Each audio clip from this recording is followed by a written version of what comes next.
Sa gitna ng mabilis na pagbabago sa mundo, nananatili ang ating misyon, ang ibahagi ang mensahe ng hindi nagmamaliw na pag-ibig ni Hesukristo para sa lahat.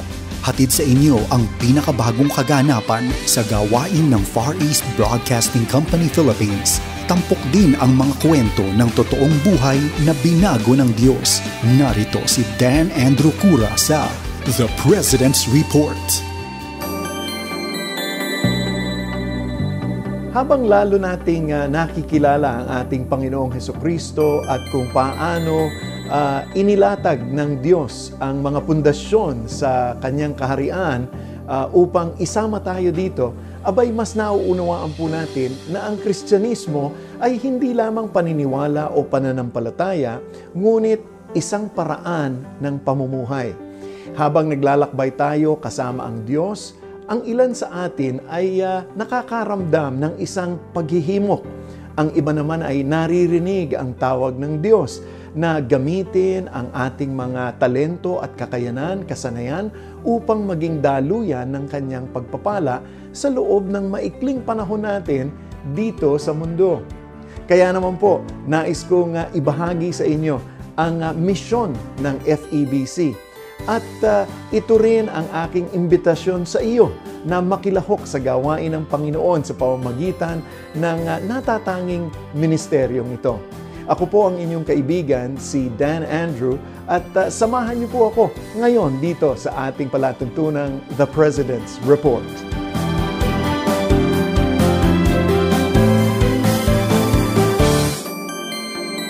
Kung medyo may katagalan ka nang nakikinig sa istasyong ito, siguro marami ka nang nalalaman patungkol sa aming gawain sa pagmimisyon. Ang Far East Broadcasting Company Philippines o FEBC Philippines ay isang hindi komersyal na broadcasting network at ang aming misyon ay iparating ang mabuting balita ni Hesukristo sa pamamagitan ng radyo at iba pang mga pamamaraan ng komunikasyon. Mula nang maitatag ang FEBC, abay umaasa lang tayo sa mga probisyon ng ating Panginoong Diyos sa pamamagitan ng suporta ng mga individual, mga simbahan at mga katuwang na organizations upang mapanatili ang aming pang-araw-araw na pagpapatakbo. Maraming tao ang naantig sa mga pagbo-broadcast at tayo ay napagpapala ng kanilang mga testimonyang binabahagi nila sa atin. Marahil napapanood mo itong mga kwentong ito at kung gusto mo pang mapakinggan, ito'y pwede mong puntahan sa pamamagitan ng ating YouTube channel, FEBC Philippines.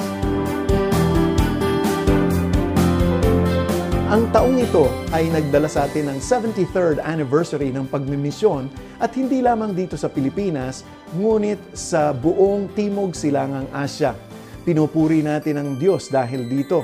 Tiyak na hindi ito magiging posible kung wala ang mga taong sumasagot sa tawag ng Diyos na gamitin ang kanilang mga kasanayan, talento upang maglingkod sa iba't ibang tungkulin sa ministeryo ng FEBC. Ang pamamahala ng 12 at magiging 13 local na stasyon ng radyo kasama ang 2 shortwave sites natin ay hindi madaling gawin. At lalo na po sa panahon na ito ng pandemya ay maliit po na porsyento lamang ng aming mga kamanggagawa ang siyang namamahala on-site habang ang ibang staff at maging ang aming mga broadcasters ay kailangang magtrabaho mula sa kani-kanilang mga tahanan. Tulad ng maraming industriya na naapektuhan po ng krisis, abay kinakailangan din nating maghigpit ng sinturon. At sa totoo lang naman, hindi lang iyon bago para po sa ilan sa mga kasamahan sa FEBC na mas matagal nang naglilingkod sa ministeryong ito. Noon ay may mga panahon na talaga nang sa halip na payday o araw ng sweldo, mayroon po kaming pray day o sama-samang nananalangin upang idulog ang mga pangangailangan sa Panginoon ng sweldo. Ngunit tuwing naaalala ko po ang mga kwentong iyon, mga panahong iyon, abay mas nakikita ko po ang kamay ng Diyos na kumikilos sa FEBC at sa buhay ng bawat manggagawa sa ministeryong ito.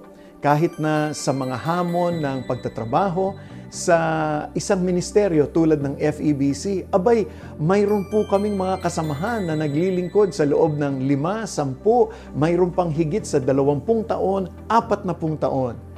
Ngayong taon po lamang, abay 2 po sa aming mga managers ang nagretiro. Dala-dala nila ang patotoo sa kung paano ang Panginoon ay kasama nila sa lahat ng mga taon sa kanilang paglilingkod at idinulog sa ministeryo ng FEBC. Habang ang mundo ay tila mabilis na nagbabago ang ating ministeryo at lumalawak din upang maabot ng mabuting balita ni Hesukristo ang mas marami pang mga tao, abay kaya naman po mayroong napakalaking pangangailangan para po sa karagdagang mga kamanggagawa natin na hindi lamang yung dalubhasa sa larangan ng pagbo-broadcast at komunikasyon, ngunit mayroon din pong malalim na pasanin para sa Ebanghelyo. Kaya't samahan mo kami sa panalangin para sa mga taong makakatulong na maihatid ang mabuting balita sa pamamagitan ng radyo, internet at sa pakikipag-ugnayan sa mga komunidad. Kung may kilala ka mula sa iyong pamilya, simbahan, mga kaibigan, o baka naman ikaw ay tinatawag ng Panginoon na maging kabahagi ng ministeryo ng FEBC, huwag kang mag-atubili. Tignan ang mga vacancies sa aming website, febcph/ministry opportunities, o di kaya naman makipag-ugnayan sa amin sa Facebook at Instagram at FEBCPH. Sa ating pagtatapos, nais kong iwan ang sinasabi ng Mateo Kabanatang 9, talatang 35 hanggang 38. Nilibot ni Jesus ang lahat ng mga bayan at nayon doon. Nagtuturo siya sa kanilang mga sinagoga at ipinapangaral ang magandang balita tungkol sa paghahari ng Diyos. Pinagaling din niya ang lahat ng uri ng sakit at karamdaman. Nang makita nila ang napakaraming tao, nahabag siya sa kanila sapagkat sila'y litong-lito at hindi alam ang gagawin. Parang mga tupang walang pastol. Kaya't sinabi niya sa kanyang mga alagad, napakaraming aanihin ngunit kakaunti ang mag-aani. Idalangin ninyo sa may-ari ng anihan na magpadala ng mga mag-aani. Ang aklat naman ng Lucas, Kabanatang 10, makikita po natin ang sinabi ng Panginoon ng mga salitang iyon para sa 70 disipulo na kanyang isinugo upang mauna sa kanya sa bawat lungsod na kanilang pupuntahan. Nang bumalik ang 70 disipulo, nagulat sila ng magandang resulta sa lalong nagpapatibay po ng kanilang pananampalataya at pagtitiwala sa gawain ng Panginoon. Totoo pa rin hanggang ngayon ang mga salita ni Hesukristo. Kaya hinihikayat kita na manalangin, tumugon sa kanyang pagtawag at makilahok sa gawain. Naku, maraming salamat po sa inyong pagsubaybay sa ating programang muli.